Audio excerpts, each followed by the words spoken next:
Gitmiş bir de demir kapı almışlar. Daha ağrı yok muydu ya?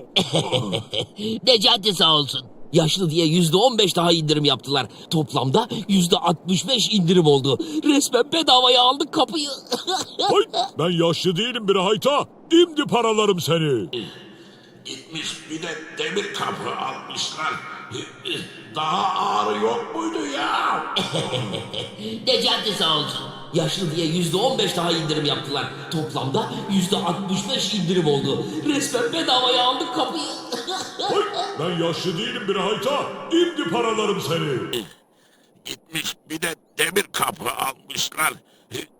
Daha ağrı yok muydu ya? Necati sağ olsun. Yaşlı diye %15 daha indirim yaptılar. Toplamda %65 indirim oldu. Resmen bedavaya aldık kapıyı. Hay, ben yaşlı değilim bir hayta. İmdi paralarım seni. Gitmiş bir de demir kapı almışlar. Daha ağrı yok muydu ya? Necati sağ olsun.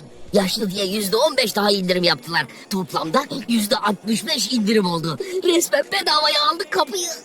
Hay, ben yaşlı değilim bir hayta. İmdi paralarım seni. Gitmiş bir de demir kapı almışlar. Daha ağrı yok muydu ya? Necati sağ olsun. Yaşlı diye %15 daha indirim yaptılar. Toplamda %65 indirim oldu. Resmen bedavaya aldık kapıyı. Ben yaşlı değilim bir hayta. İmdi paralarım seni. Gitmiş bir de demir kapı almışlar. Daha ağrı yok muydu ya? Necati sağ olsun.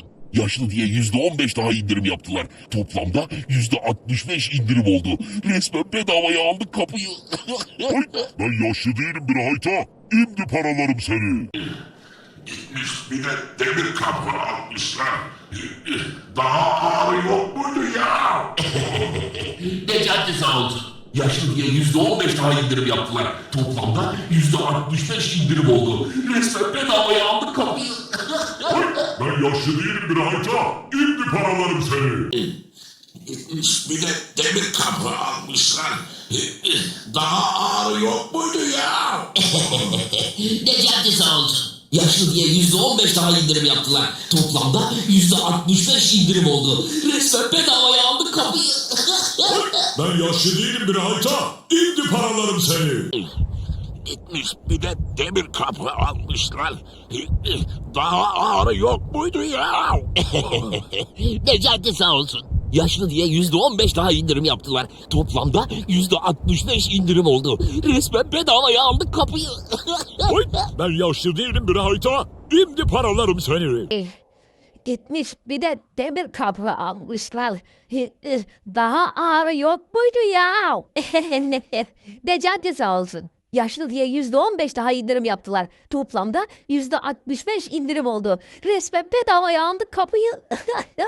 Ben yaşlı değilim bir hayta. İmdi paralarım seni.